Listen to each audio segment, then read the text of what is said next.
Michelle Prince, founder and CEO of Performance Publishing Group, making a difference one story at a time. We'll be shining the light on successful founders, entrepreneurs, business owners, and leaders that are getting results and making a difference. We'll talk about how they built their businesses, are creating movements, and leveraging the power of authority in their own lives. Be sure to stick around to the end of the show, and we'll reveal how you can be our next guest. Let's get started.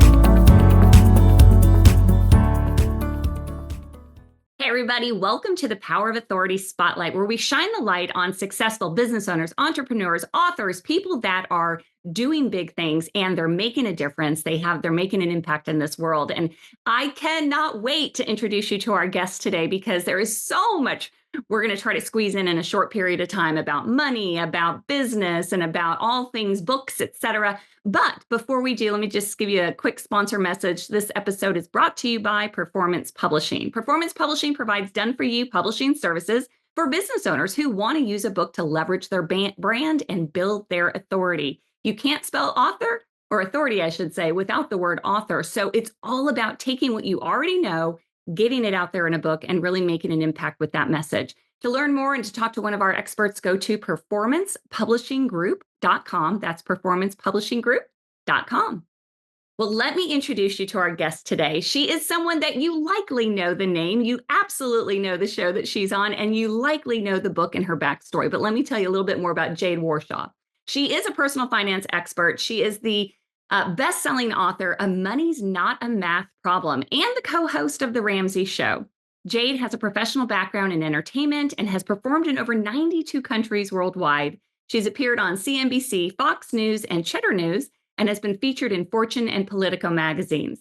She's paid off over $460,000 in debt with her husband, Sam. We are definitely talking about that. And she's been helping others to learn how to get out of debt and get control of their money.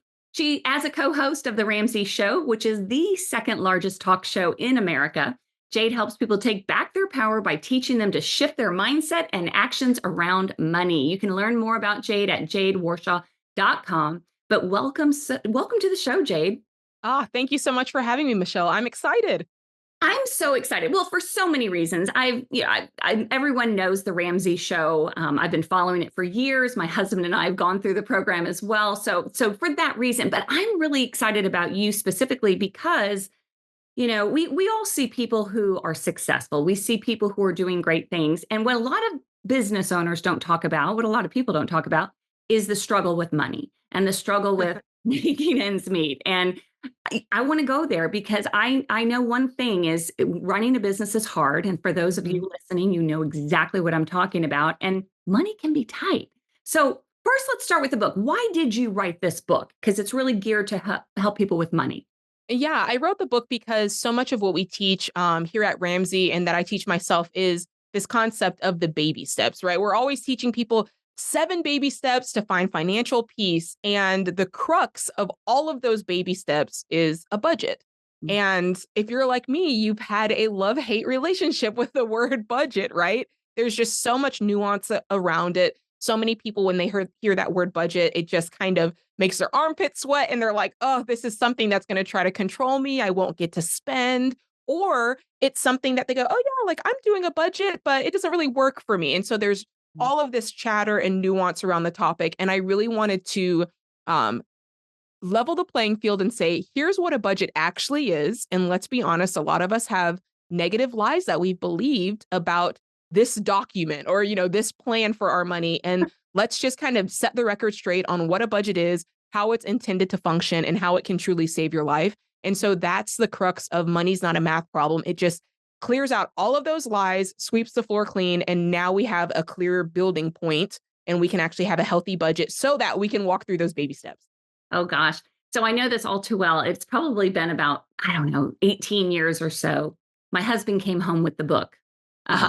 It was Total Money Makeover? Or Money Make. It was. Yes. And there's how Dave talks about, there's the one who's excited and brings home the book. And then there's the reluctant spouse. I was the reluctant spouse. And I had that concept of, budgeting, like, oh, that feels so restrictive and I don't want to. But you know what? We went through the program. We paid off so much debt. and it works.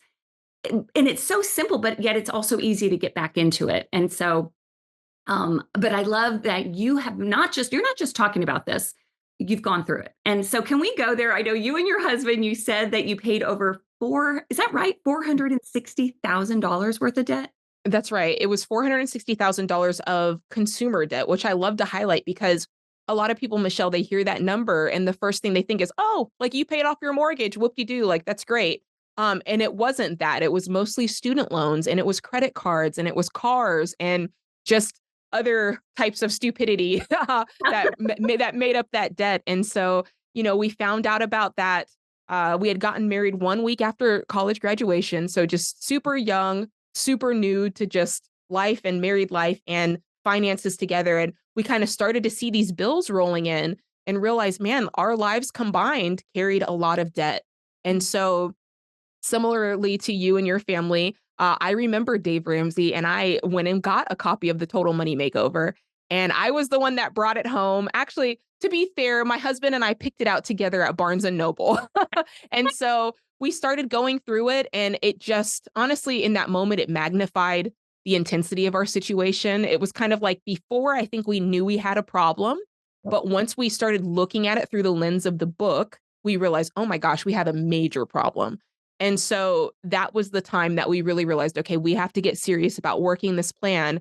And we did. And the Total Money Makeover highlights, like I said before, those 7 steps. And if you're not familiar with them, the first step is just getting $1,000 saved. And then baby step 2, which is the one that my husband and I spent 7.5 years in, is the step where you're paying off all of your consumer debt. And so 7.5 years later, we were able to move on to baby step 3, getting that savings, and baby step 4, investing and saving for kids' college. And now we're working on paying off our mortgage, which is really, really exciting. Wow. In those 7.5 years, what was it like? Because I mean, obviously, and we did this exact same thing too. I remember the $1,000 being like, what? Where are we going to come up with $1,000 back in the day, right? And then, but taking what you paid on one card, putting it toward the next, it started to really work. But there's also restriction, right? There's, you have to be very mindful of how you're spending every dollar. What were those years like for you two? Yeah, so a lot of it, Michelle, is the mindset of it. It's how you choose to think of these things and how you talk about them, because the way you talk about something informs the way you think about it, right? So if it's a negative feeling of, and I even heard you say a word that strikes fear in the hearts of many, like, I'm going to be restricted. And it's like, oh, like that's no fun. But I really started to see things like restriction and sacrifice. I reframed it in my mind and I thought, you know what, Jade, at the core, I'm just making a trade. I'm trading one thing for another. I'm trading the stress of not having money to pay bills for the freedom of being able to pay them and choosing how I'm spending my money, right? And so, and we talk about that in Money's Not a Math Problem, just this idea of you have the power. A budget is something that you control. It's custom organization for your money. You get to choose the compartments. You get to choose how much you spend. And there's just a lot of power and realizing that. And then it becomes something that's like, this is just part of my life. It's something I've chosen, just like I chose to wear this sweatshirt and these pants, and I can feel good about it. And it gives me peace throughout my day. I love that. And just reframing it and the mindset. This money, so much of money is mindset, like you said. And you talk about there's 5 lies that we believe in the book. You talk about this. So what about money? What exactly, can you walk me through, not all 5, but just a couple of, what are those lies and how is it affecting us? Well, I think one of the lies that people face a lot, and I was guilty of this, is so many people think, oh yeah, Jade, I am on a budget. My budget is just a list of my debt and my bills. And as long as I'm paying my debt and my bills on time, whatever money is left, that's treat yourself. Like that's up for grabs. I can have fun with that. And I don't have to, be so detailed with that money. And I learned that that's actually a myth. Because for a lot of us, no matter if the money left over, which we'll call margin, if you have $200 of margin or you have $2,000 of margin, there is so much that can be done with it. And being intentional about that gives us the peace to know I'm being a good steward of this money. So it's not to say that you can't spend some of that money on fun things, but let's plan for it. And so that's why we teach that zero-based budgeting idea where you're giving every single dollar an assignment, not just the bills and debt, but even the extra money. We're saying, okay, I get to spend some of this at Target, and some of this is date night money, and some of this I'm putting aside for savings for a vacation. And so we get to plan what we spend that money on. And at the end of the day, I think everybody wants to be able to look back and go, okay, I've been smart, right? And I talk about this concept where our money is expensive. We spend our time, we spend time away from our family, we give up our sleep. Some of us give up our sanity to make money every single day. And we don't treat it with care. We just fling it in the corner. If somebody says, hey, what did you spend last month? I don't know, Right. probably too much, right? And so it's just this idea of saying, no, I work too hard for this money. I give up too much for it. I'm going to treat this with intentionality, and I'm going to treat this with care. And I do that with a budget.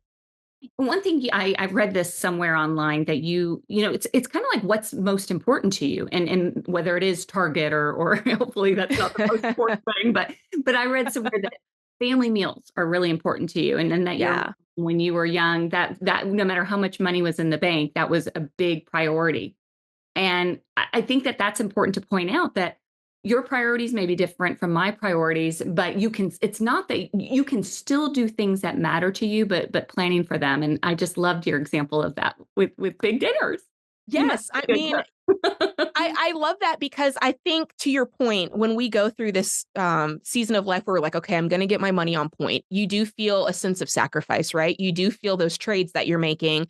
And one thing I remembered from childhood is that sometimes when your household can feel like it's in a bit of chaos, or there's a lot of change going on, or there's a lot of things that can make us feel uncomfortable, there is something that we can do to provide that sense of stability and that sense of constance in our life. And for me, that did come from the dinner table. And Mm. so for me, I kind of see this connection between food is usually most people's biggest budget buster, right? If we're looking at the area that people struggle most to stick on budget, it's food. And then when we add the element of, I'm getting out of debt and I'm not doing the things I used to do, and the household just feels crazy. I'm having to tell my kids no. When you combine that element and you say, you know what, there's something I can do here that serves my family well in both of those areas. And it starts at the table. I can cook a meal. I can create this constant sense of security and stability no matter what. And they're going to remember that. So that's something that's really important to me. I love that. And I was raised not with a family that had a lot of money. I mean, we always had enough, but that was very important too. Like we always Mhm. had dinners together, and so I just really appreciated you mentioning that. There are people who I know who are thinking, yeah, yeah, but right. This sounds great. But I don't even know where to start. And, thinking back, there's people that when I was in my young 20s, first job and all that, I had no idea about budgets because no one taught it. But then there are people decades later. So somebody who's listening, they're like, yeah, this sounds great, but I don't know where to start. What would you say? How would you get them started? I would say that you have to be honest with the reality of your situation. For Sam and I, Sam is my husband, it took this moment of clarity where, I think most couples kind of had this idea where you're dreaming about the future. What's the future going to look like? Are we going to be retiring on a beach, or are we paying for our kids' college? Whatever that dream is that you have, you do have to have this moment of clarity and reality where you go, is what I'm doing now preparing me to actually be able to attain those things, Mm. right? To where it's not just, Dave always says a dream without a plan is a wish, right? So what I'm talking about just a wish? And do I need to do something to change my habits so that it can actually become a reality one day? And for Sam and I, it was, yeah, 100%. Like you make $30,000, you got $460,000 of debt. There's no way that that life that you want, Jade, is attainable unless you make some major changes. And so a lot of Americans, I think, exist in a world where, honestly, Michelle, they're not up against it the way that my husband and I were. Some of the listeners may be, but many of us kind of exist in this kind of messy middle situation. We make enough money to where our debt is not really putting that pressure on us yet. But Mhm. if you're honest, you're really just one inconvenience, one emergency away from disaster. Mm. And I don't like to be negative, but I do like people to understand the thought of like, what happens if you get in an accident and you can't work for the next 6 months? What happens if somebody is laid off? What happens, obviously something like COVID is very random and I hope it never happens again. But Right. we do have to ask ourselves, have we set ourselves up to be able to thrive if something inconvenient or if an emergency happens? And for most of us, the answer is no. We know the statistics. Most Americans can't cover $1,000 emergency. I read a stat that said over 50% of Americans feel that their financial situation is causing them mental distress or mental anxiety. Yeah. And so there is part of it that in the daylight, we kind of act like everything's okay. But when we go down to sleep at night, there is that part that keeps us up and we get that pit in our stomach when we think about, oh my gosh, what if my husband got laid off? Or what if my wife, doesn't get that raise? Can I still afford these payments? And this is the piece that I want for people, the piece that they can go to sleep at night. No, I've got 3 to 6 months of expenses. I don't owe anybody any money, right? And so I want people to get to that point. And one thing I think that what Dave has done, he's just a master at changing people's lives in this regard. Decades ago, people didn't talk about money. I know I was raised in a family that just didn't talk about money. Their parents didn't Mhm. talk about money. And what that created was bad habits or getting yourself into debt without really understanding the repercussions. I'll be totally honest, and I'll be embarrassed sharing this, but I got to share it. When I was in college, I'm kind of the decade where it was where the credit card companies realized, like, okay, this is prime Oh, ground. yeah. Get people and they were just giving out credit cards. You got a free T-shirt. You got a hat. And I mean, I think I had. I'm not exaggerating, Jade. I'm embarrassed to say, like 20 credit cards by the time I graduated. Now, was I using them all? No, but I started when I graduated. Right when I was working at Zig Ziglar at the time. That's where I went after college, and so I have a good job. And I'm like, Uh-huh. I'm gonna, I deserve this, right? And so before I knew it, I'm racking up all this credit card debt. I'm dating Yes. my now husband. Didn't know he was doing the same thing. When we came together, we had not nearly as much as you and Sam had at the time, but it's all relative, right? This was Of course. 30 years ago. Um, I remember this is so embarrassing, but this was my wake up call. I bought a wedding gift for one of my good friends, and it was for her wedding shower. And I went and bought it. Let's say it's $40. Mhm. I had to return it because all my credit cards were maxed and Wow. I did not have enough money to live that week. So I remember being like just so ashamed and so like, how did I get here? Yeah. But that was our wake up call. And thankfully, before we even got married, we paid off, I think it was like 30,000 together between the two. Yeah. And I give all credit to Dave on that. And then, things happened through the years too. And then we had kids and then they got expensive. But I remember you were talking about that pit in your stomach. I remember just being physically ill Mm. and not knowing what to do. And so I just love that you are talking about it. Dave is talking about it. I mean, that's the whole point of the Ramsey, group. And so it will change people's lives, even though it doesn't feel good in the moment. Oh, and what you're talking about, I think all of us have that moment, that I've had it moment, right? Where you just $12 is making or breaking your life, or $40 is making or and because to your point, we've not talked about this. And so we kind of keep that inside and it's the shame and should I talk about it? And by the time you do, come to a plan or, find something to help, you've just beat yourself up so much, right? And we're thinking, oh, I've done such a bad job. But the truth is, this is a problem. Like, many Americans, millions of us have been in this situation. And I really want people to kind of just shed the shame and the guilt and just go, hey, this is life. Like, we don't learn this in middle school and no one taught us this in high school and our parents didn't talk about it. And this is the generation that is going, okay, money matters and financial literacy is important and we can take control of our situations and we're not ashamed of our mistakes. So it's good. In your book, the last chapter, you give a lot of hope because obviously everything you've been through, it's no matter the struggles, like there's the other side of what your life is like now. Can you paint a little picture of what your life is like now that you've kind of gotten past that stress of all that debt?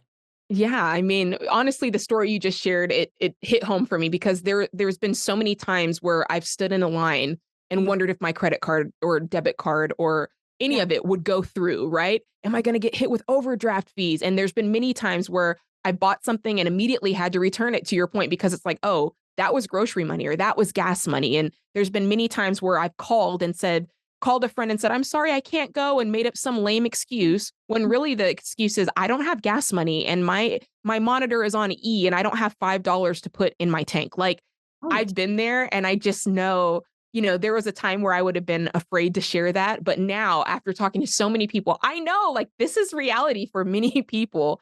And it can feel daunting to know that the journey in front of you could be 2 years or 3 years or 4 years. I mean, we found that on average, when people walk through the baby steps, they're out of debt in 2 years or less. So that's the average number. And although it took my husband and I 7.5 years, it's still very daunting to think, like, can I truly make it? Will this really be there? And I am proof that there is another side to it. And when you get there, it's like, it's just honestly a breath of fresh air. You can breathe and it's like, oh, I finally made it. And the things that used to be a burden and a struggle become light as a feather. And I talk about it in the book. I talk about going to Costco, and standing in a checkout line used to give me just armpit sweating, stomach gurgling, just feeling like, oh my gosh, I don't know if my card's going to go through, and I don't want to be embarrassed. I don't want to have to take something off the bill. Right. Mhm. And now I can stand there and go, I have a feeling what this might be, but there's a budget here and there's extra if it goes over. And to just be able to do the simple things in life that require money with peace is truly priceless. And it's worth the struggle and the trades and the sacrifices and the journey to be able to stand there and go, just hand over your card for them to swipe it and not feel like, just not even blink, right? And so it's totally worth it. Oh my gosh, I love it. And so, and everyone listening, get the book for sure. Money's Not a Math Problem, which is a great title, by the way. I Thank love you. Thank you. one thing I want to just point out though. So obviously the benefit of you getting in control of your finances is the life you have now with your husband, the lack of stress, the ability to do more with what you have. But what I see too, and the show is called The Power of Authority. And it's not about authority. My definition is not that you are better than anyone else or anything. It's just that people want to listen to what you have to say. And they don't want to listen unless they know you've been through where they are. And so where I kind of see the silver lining for you and everything you're doing is that, like, you're out there making an impact for people, giving people hope. And, if you had not gone through that season, you wouldn't be able to do this, Mm. 'cause you couldn't come from that same place of, I get you. That's so true. It reminds me of a saying. It's a person with an experience is never at the mercy of a person with an opinion. And Mm. there's so many opinions out there, but really what people want to hear is, I've been there, I felt it, I know what you're experiencing, and that just gives people peace and hope, like, okay, she's been there, okay, maybe I can do this. And so that's what I'm hoping for. Yeah. One last question, and then we'll wrap up. But so working for Ramsey Solutions, I mean, and being a co-host on the show has to be or I think I did read this was your dream job. Talk about that, and what is it like helping people like this on a day-to-day basis, and how did that all come about? You know what? It's interesting. This was not in my future. Like, this was not in my future plans. My husband and I owned a talent agency, and I've been a performer, and I thought that I was going to be a musician and a business owner for the rest of my life. And then it's kind of funny how God kind of slides something your way and is like, "Hey, check this out." Um, and it just has such a pull to it that you're like, "Okay, where is this coming from?" And you have to ask yourself, like, "God, are you trying to get my attention? What's happening?" And for me, it was during 2020 when COVID hit. Obviously, entertainment was the first thing to close down and one of the last things to open back up. And so, my husband and I, we just had a lot of time to think about, like, what does a pivot look like? Do we need to pivot? And we always knew that, this pandemic would end and life would go back to normal and our business would come back. And it did. Um, but in that, I had time to explore the other things that I'm passionate about. And because of our story, I've always been so connected to Ramsey. I've always, taught the classes and shared, this baby steps message with anybody that I could. And so it was always something that was really important to me, but I never saw it as a career until 2020. And it was like fate. Like, I got an email that said Ramsey Solutions is hiring for personalities.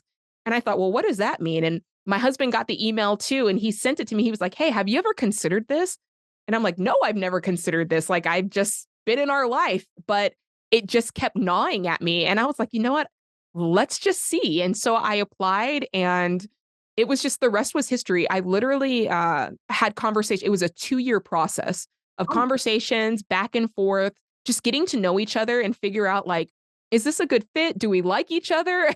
can we can great. we can we do this long term? And so at the 2-year point, we both were like, yeah, I think we can do this. And so I made a huge transition in life. We moved our life from South Florida to Nashville, and I went from entrepreneur to, personality. And here I am, and it's working out really, really well. And it's really great. So Gosh. And I have to excellent. say, I mean, not just because you're on the show, but I love watching you. Like you just bring this energy. Of course, I love Rachel and I love all the personalities, but you just bring this energy and just this realness of like, I got that. I've been there. I know, I got you. Oh, I hope so. Yeah, and I love stories like that because I do believe that, in our stories, parts of our stories aren't good, but you know what? It's our stories are a gift. And so when you've gone through something and you keep it to yourself of what worked, nobody would do that, right? And so you're Hmm. putting it on a platform and utilizing your initial skills. You were in broadcasting, you did all this stuff. So I Yeah. just think it's incredible. So all right, as we wrap this up, I mean, there is so much here, and again, everything that you're talking about is in the book, and so much more. Listening to the show and all that. Number one, how can people get a hold of you if they want to learn more? That's the first question. I'll let you start with that. Yeah, like you can always find me on social media. Instagram is my favorite at Jade Warshaw. You can find me there. And yeah, that's probably the best place to find me. I'm also on Facebook and Twitter and all the others as well. But if you want to talk to me directly, it's going to be through Instagram because I'm actually in my DMs and in the comments there. So Awesome. Okay, and the final question is, thinking about there's somebody here who's listening. They've stayed on to the end because they're like they have the hope, like maybe this time I can get past the hump. I can, get out of debt, or if she can do it, I can do it. What would you say to that person before you leave? it's something I heard a pastor say at my church a long time ago, and it sounds simple, but it's so true. The time is going to pass anyway.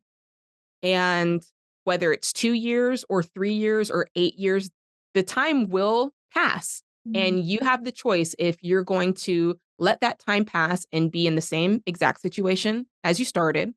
You could be in a worse off situation, or you could be better. And so that is a choice. And I think sometimes just having the forethought to know, hey, I'm 40 now, but one day I'm going to be 46, or I'm 28 now, but one day I'm going to be 32. And just understanding that you cannot stop that train, it's going. And you get to decide what decisions you're going to make along that ride so that when you hit certain stops, you're in a better off situation.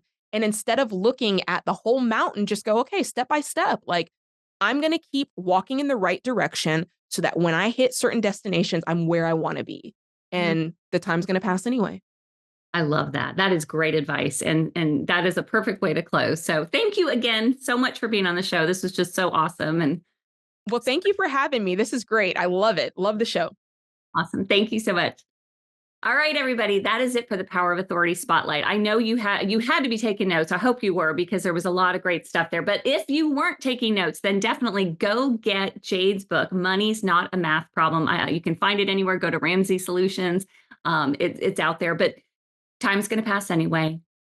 Take your life back in control, your finances back in control. And I know if Jade can do it, I can do it, you can do it. We can all do this, and it will be worth it. So we'll see you next time on the Power of Authority Spotlight. Bye, everybody.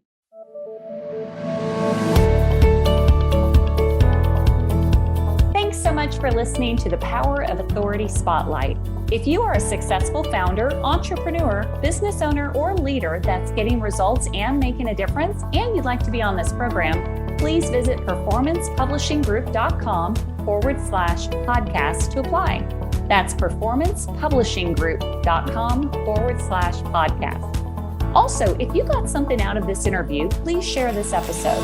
Just do a quick screenshot with your phone and text it to a friend or post it on the socials.